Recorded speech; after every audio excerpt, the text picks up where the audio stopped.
সালামু আলাইকুম। Just energy নিউজের পক্ষ থেকে আপনাদেরকে স্বাগত জানাচ্ছি। আপনারা জানেন অন্তর্বর্তীকালীন সরকার তাদের ১ বছর অলরেডি অতিক্রান্ত করেছে। আর এই যে ১ বছর সময়কালে তারা বিভিন্ন সেক্টরে সংস্কার কর্মসূচি অব্যাহত রেখেছে। বিদ্যুৎ ও জ্বালানি সেক্টরও তার ব্যতিক্রম নয়। এই যে বিদ্যুৎ ও জ্বালানি সেক্টরের সংস্কার কর্মসূচিতে অন্তর্বর্তীকালীন সরকার আশা করছে বিদ্যুৎ ও জ্বালানি সাস্টেইনেবল সরবরাহ নিশ্চিত করতে। আর এই ক্ষেত্রে সংস্কার কর্মসূচির মাধ্যমে পরবর্তীতে যেন কোনো দুর্নীতি প্রশ্রয় না পায়, সেজন্য সরকার চেষ্টা চালিয়ে যাচ্ছে। আমরা এই অন্তর্বর্তীকালীন সরকার কোন ধরনের কর্মসূচি বাস্তবায়ন করছে সেই বিষয়ে বিস্তারিত জানব। আমাদের সঙ্গে আছেন ডেইলি অবজারভারের সিনিয়র সাংবাদিক শাহনাজ বেগম। ধন্যবাদ। আপনি নিশ্চিত জানেন বর্তমান সরকার গত ১ বছরে বিদ্যুৎ ও জ্বালানি সেক্টরে বিভিন্ন সংস্কার কর্মসূচি হাতে নিয়েছে। আপনি এই সংস্কারকে কিভাবে মূল্যায়ন করবেন? ধন্যবাদ আপনাকে। আমরা যখন এই সরকার ৫ই অগাস্টের পরে ক্ষমতা গ্রহণ করলো এবং সেই সঙ্গে এই সেক্টরে যাদেরকে নিয়োজিত করা হলো, বিশেষ করে আমাদের যিনি উপদেষ্টা রয়েছেন ফজল কবির খান, তাকে আমরা এই সেক্টরে বহু আগে থেকেই পেয়েছি। তিনি এর আগেও অনেক কাজ করে গেছেন। তো উনি আসবার পরপর অনেকগুলো কাজ এখানে যে সমস্ত কাজকে ফোকাস করার জন্য উনাকে বেসিক্যালি আনা হয়েছিল, উনার আসলে একটি মন্ত্রণালয় না, উনার উপরে অনেকগুলো মন্ত্রণালয়ের দায় রয়েছে। সেই কারণে উনার যে কাজগুলো স্পেসিফিক্যালি এনার্জি অ্যান্ড পাওয়ার সেক্টরের জন্য হওয়া উচিত ছিল, সেখান থেকে আমরা দেখেছি, যেটা লক্ষ্য করেছি সেটা হচ্ছে বেশিরভাগ ক্ষেত্রে উনার কাজটা ডিস্ট্রিবিউট করতে হয়েছে। এরপরও আমি ব্যক্তিগতভাবে একজন সাংবাদিক হিসাবে যেটা দেখতে পাচ্ছি, সংস্কারের নামে যে কাজগুলো ওনার এই সরকার হাতে নিয়েছে, তার মধ্যে প্রধানতমটি ছিল, যেটি সকলে অত্যন্ত প্রশংসার সঙ্গে নিয়েছে, সেটি হচ্ছে যে আমাদের যেটি বিশেষ আইন, বিদ্যুৎ জ্বালানি বিশেষ আইন, যেটা ২০১০-এ প্রথম করা হয়েছিল এবং যেটার কারণে আমরা অনেক ধরনের বিতর্কের জন্ম দেয়া হয়েছে বাংলাদেশে, বিশেষ করে বিদ্যুৎ ক্রয় এবং যে ধরনের অস্বচ্ছতার বিষয়গুলো ছিল, ওইটাকে স্ক্র্যাপ করা হয়েছে, বাতিল করা হয়েছে। এই বাতিলের বিষয়টি খুবই সাধুবাদ জানানোর যোগ্য। কারণ এখানে কী ধরনের নেগোসিয়েশনগুলো ছিল আমরা সবাই জানি, এবং আপনি জানেন যে সরকার একটা শ্বেতপত্র করেছে। সেখানে যদিও সেখানে অনেক অ্যানোমালিজ আছে, স্পেসিফিক্যালি কিছু বলা হয়নি, কিন্তু কিছু ফিগার এসেছে, যে ফিগারগুলোকে আমরা অবশ্যই গ্রহণ করতে পারি, এবং এখানে যে করাপশনের বিষয়গুলো আছে সেগুলো অবশ্যই সত্য এবং সঠিকভাবে এসছে। কিন্তু তার সঙ্গেও আরও অনেক পরিষ্কারভাবে এগুলো আসা উচিত ছিল বলে মোটা দাগে আমি মনে করি। আমাদের বিদ্যুৎ এবং জ্বালানির ক্ষেত্রে সবথেকে বড় অসুবিধার জায়গাটি হচ্ছে সেটি হচ্ছে আপনার প্রাথমিক জ্বালানির প্রাপ্যতা নিশ্চিত করা। সেই কাজটির জায়গায় আ উম দুঃখজনকভাবে হলেও এটা সত্য যে এই সরকারও সেভাবে ফোকাস করতে পারছে না। কারণ হচ্ছে দুটো, একটি হচ্ছে আমাদের অর্থনীতির জায়গাটি খুবই দুর্বল। আমরা আসলে চাইলেও ওই জায়গাটাকে সেভাবে অ্যাড্রেস করবার জন্য আমাদের সামর্থ্যের বিষয়টিকে মাথায় রাখতে হবে, যেটা উপদেষ্টা বারবার বলেন। আরেকটি জায়গা হচ্ছে যে এখনো যে কাজগুলো হচ্ছে, সেই কাজগুলোর মধ্যে কি আসলে সব জায়গায় স্বচ্ছতা আমরা সেভাবে দেখছি? যেমন ধরেন, আপনাকে উদাহরণ হিসেবে বলতে পারি, যেমন রিনিউয়েবল এনার্জির ক্ষেত্রে আমরা দেখলাম যে সরকার অনেকগুলো আপনার এলওআই হয়ে যাওয়ার পরেও অনেকগুলো প্রজেক্টকে বাদ করে দিয়েছে। এখন সেই প্রজেক্টগুলোকে বাদ করবার জন্য একটা প্রক্রিয়ার ভিতর দিয়ে যাওয়া দরকার, গেছে, সবকিছু ঠিক আছে। কিন্তু আপনি যখন একটা মেসেজ চলে যায় যে আমি ইনভেস্টমেন্টের জন্য আমার কি প্ল্যান আছে, আমার এফডিআই এর জন্য আমি কি পরিকল্পনা করে যেতে চাচ্ছি, সেই জায়গাটি কিন্তু পরিচ্ছন্নভাবে সরকার বলছে না।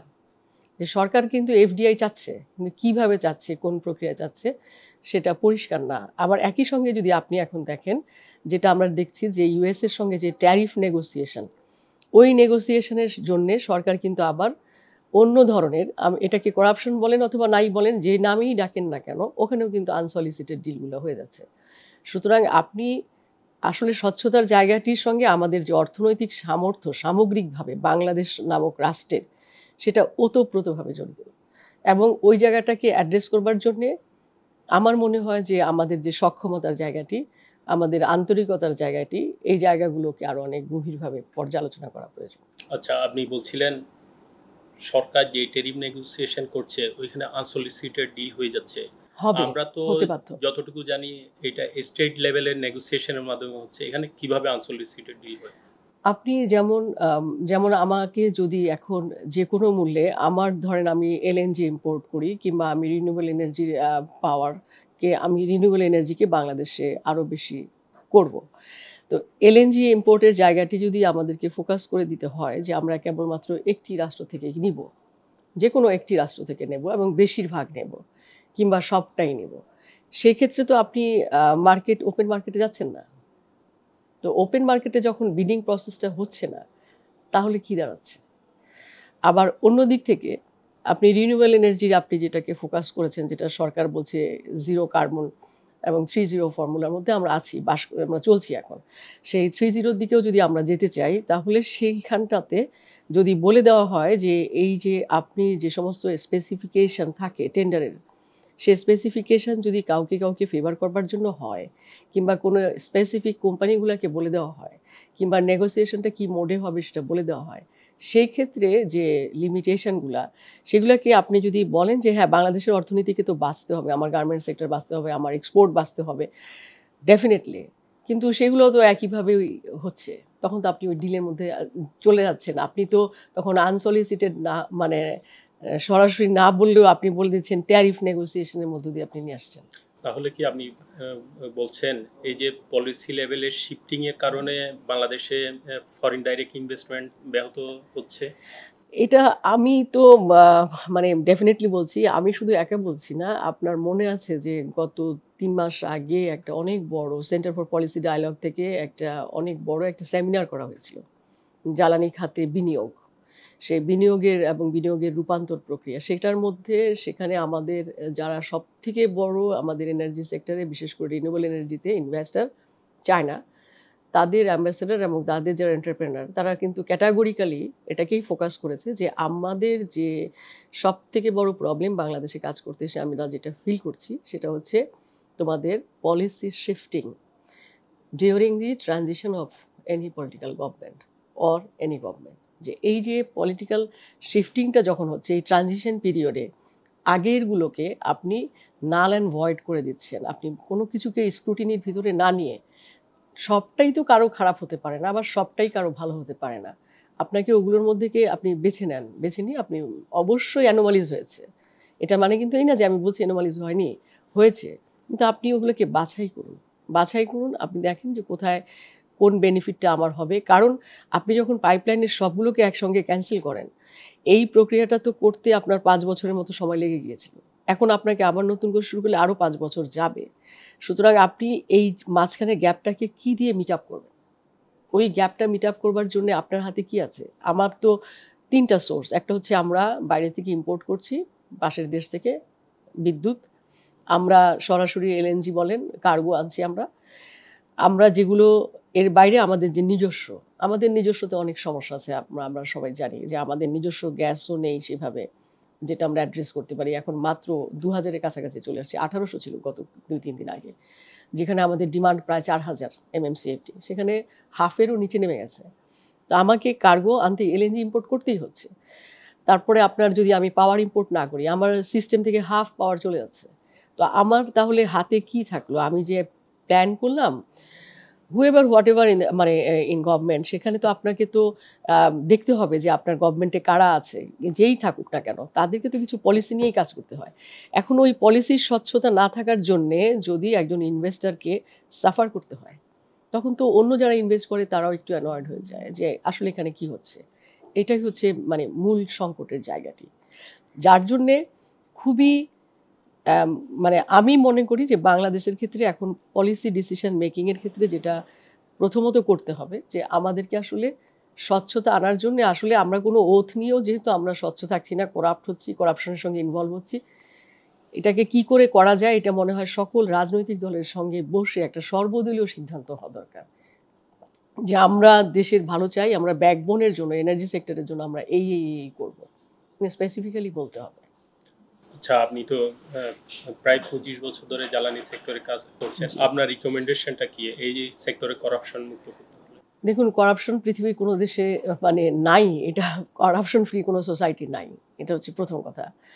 আপনাকে বলতে হবে যে এটাকে কতটা মিনিমাইজ করা যায়, কতটা আপনি কমিয়ে আনতে পারেন। কারণ মানুষের যে কতগুলা বেসিক চরিত্র সেগুলোকে আপনার মানতে হবে, এবং এগুলো আমি যেহেতু মানে সমাজবিজ্ঞানে ছিলাম, সেজন্য আমার কাছে মনে হয় যে অনেক জিনিসগুলো আমরা অ্যাড্রেস করি না। যেমন আমরা এখনকার ছেলেমেয়েরা জিপিএ 5 অনেক, কিন্তু মূল্যবোধের জায়গায় হয়তো মাইনাস। এখন মূল্যবোধ একটা বিষয়। আগে পরিবারে মূল্যবোধ শেখানো হতো, স্কুল কলেজেও শেখানো হতো, আমাদের ধর্মীয় আচরণের মধ্যেও সেগুলো আছে। কিন্তু এখন একটা জেনারেশন যারা আসছে তাদের কাছে আ বোধহয় অর্থ, বিত্ত, ভোগ, বিলাস এই বিষয়গুলোকে তারা ফোকাসে। তাদের কাছে গ্যাজেট, তাদের কাছে হচ্ছে কানেক্টিভিটি। এগুলো হচ্ছে তাদের কাছে ইস্যুস।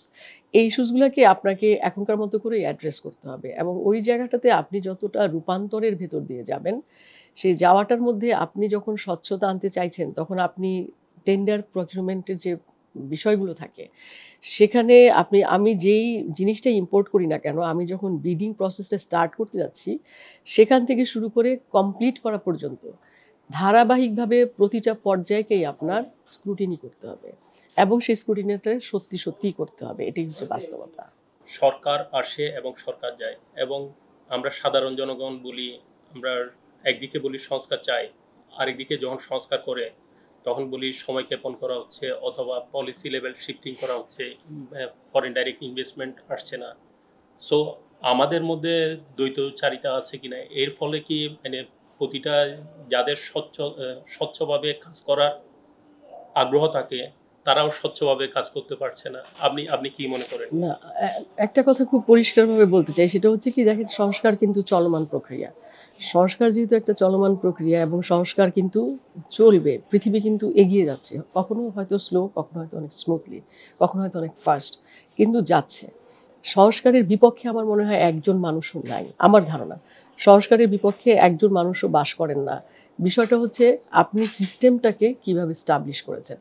দেখেন, যখন একটা সমাজে বৈষম্য থাকে, যখন একটা সমাজে বৈষম্য এত মানে উচ্চমাত্রায় থাকে, যেমন আমি যদি আপনাকে বলি, আমাদের দেশের যে গড় আয়, এই গড় আয়কে যদি বলেন আপনি, যেটা 1:2 কত, এটা দেখা যাবে যে মানে কারো কারো বেতন হয়তো বা মাত্র মাত্র ৮,০০০ টাকা, কারো বেতন তো কারো আয় হয়তো বা লক্ষ কোটি টাকার কাছে।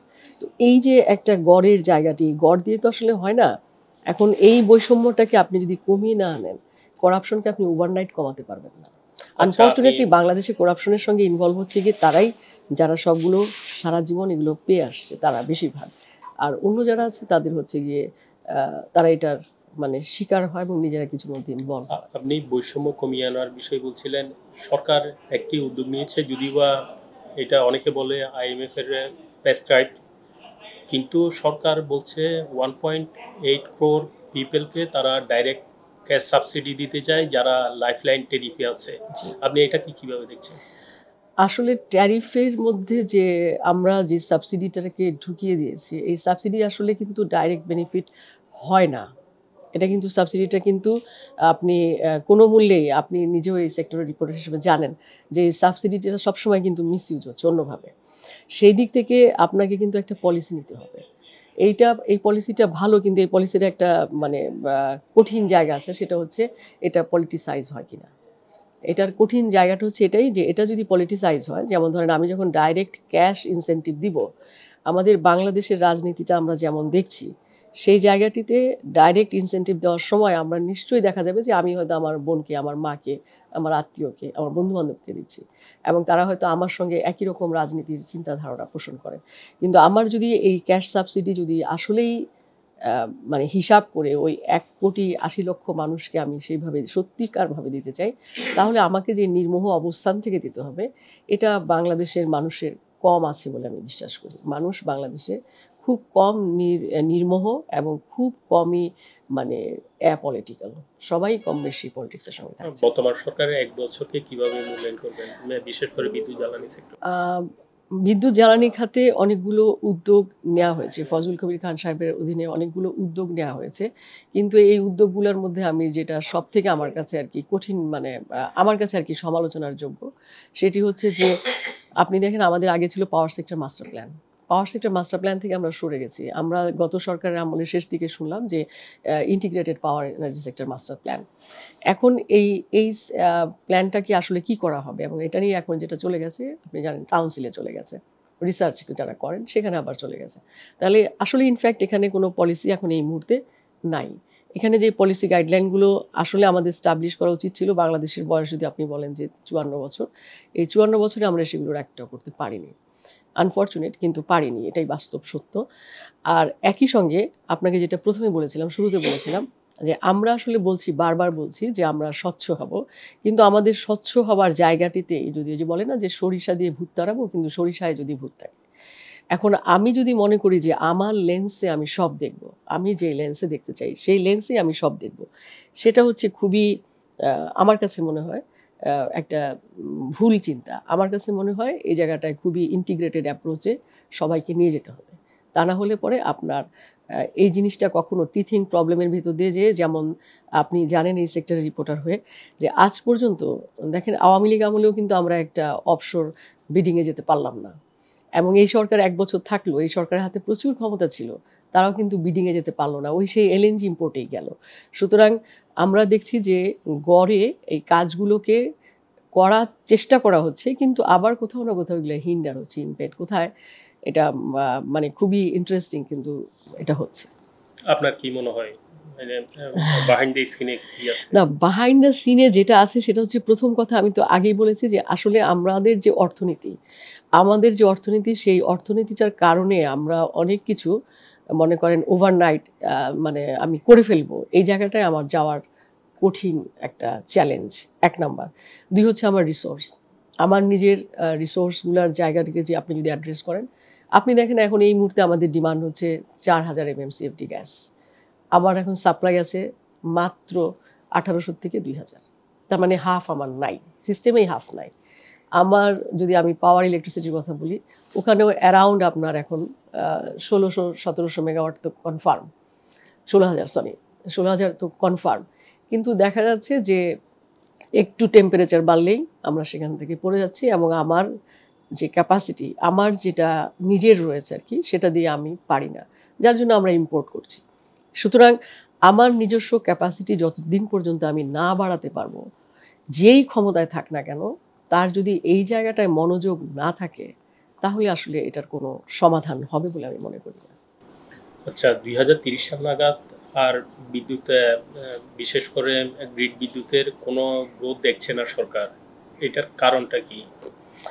এটার কারণ দুটো। প্রথমত হচ্ছে যে আগে যেগুলো দেওয়া হয়েছিল, আগে যেগুলো গ্রোথ দেখানো হয়েছিল, সেই গ্রোথ ধরা হয়েছিল আপনার 10% জিডিপি, আপনার আমরা ফোকাস করেছিলাম যে আমাদের জিডিপি হবে 10%, আমরা যাব, এবং আমরা এরপরে দেখলাম যে আমরা 6.8, 6.4, 7, ক্লোজ টু 7 এরকম থাকতে পারছি, কিন্তু আমরা কখনোই এটার উপরে যেতে পারছি না। তার মানে এখানে একটা ফলস একটা স্ট্যাটিস্টিক্স ছিল, যেটা ফেক। আবার অন্যদিকে দেখেন, এইটাকে যেহেতু কেন্দ্র করে আমার এনার্জি এবং পাওয়ারের মাস্টার প্ল্যান হয়, সেই জায়গাটিতেও তখন আমি এক্সট্রা ইনস্টলেশন ক্যাপাসিটিকে আমাকে করতে হলো। এই যে করতে হলো এক্সট্রা, এই এক্সট্রাটার কিন্তু চাপ অর্থনীতিতে পড়লো, এবং আমরা কিন্তু কোয়ালিটি ইলেকট্রিসিটি পেলাম না। মাঝখান থেকে কিছু ফরিয়া ব্যবসায়ী আসলো, তারা লুটে পুটে নিল। তো এই জন্য হয় কি, আপনি যখন নাকি আপনার বাংলাদেশের যে মূল সমস্যা, এটা যদি যে কোনো মানুষকেই আপনি বলেন না কেন, আমরা অনেকে কথা বলি, কিন্তু ডেটা ছাড়া আমাদের মূল সংকট হচ্ছে আমাদের বেসিক কোনো ডেটা নেই কোনো বিষয়।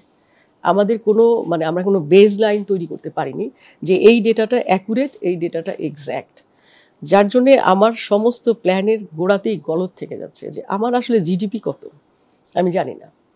এখন বলা হচ্ছে আইএমএফ বলছিল, আমাদের আগের সরকার বলছিল যে আমরা এটাকে 7 করে নিয়েছি, আমরা 8 করে ফেলবো, বলা হচ্ছে ওগুলো ফেক ছিল।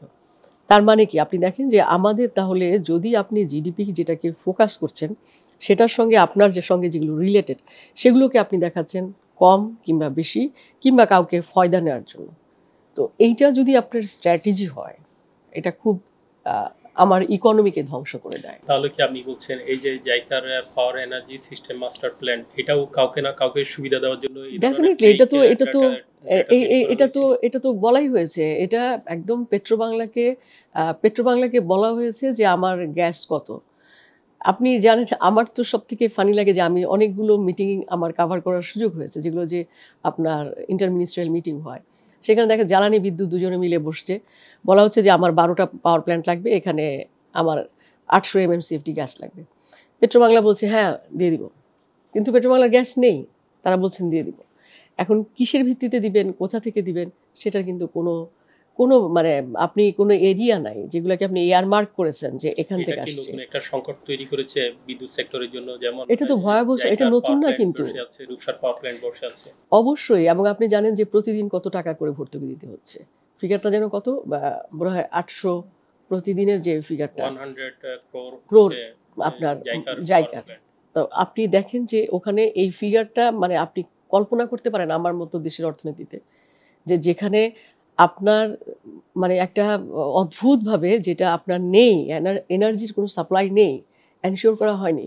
কিন্তু আপনি পাওয়ার প্ল্যান্টের আপনি করে মেঘনা ফেলেন। ঘাটের জন্য মেঘনা ঘাটের জন্য পার মান্থে পার মান্থ আপনি ডেমারেজ জেরার দিচ্ছেন। পাওয়ার প্ল্যান্টে হ্যাঁ, ডেমারেজ, জেরাতে আপনি ডেমারেজ দিচ্ছেন। তারপর রূপসায় রূপসাতেও একইভাবে। 60 থেকে 70 তো এই যে লিটার এই পাওয়া তার মানে কি এগুলো যে ফেক ডেটা এবং ফেক স্ট্যাটিস্টিক্স উপরে ডিপেন্ড করে কাউকে এই যে এই টাকাগুলো তো জনগণের টাকা। এই টাকাগুলো যাচ্ছে, ড্রেন আউট হচ্ছে। এবং মোস্ট আনফরচুনেট পার্ট হচ্ছে যে আমরা যে যতই কথা বলি না কেন যে আমি এটাকে বাতিল করব, আমি এটাকে এটা করব, আন্তর্জাতিক নিয়ম নীতির মধ্য দিয়ে তো বাংলাদেশকে যেতে হবে। এগুলো ওভারনাইট করা সম্ভব না। এগুলো পলিটিক্যাল রেটরিক। এই রেটরিকগুলাও আমার মনে হয় বন্ধ হওয়া উচিত। তা না হলে একটা রং মেসেজ চলে যায়।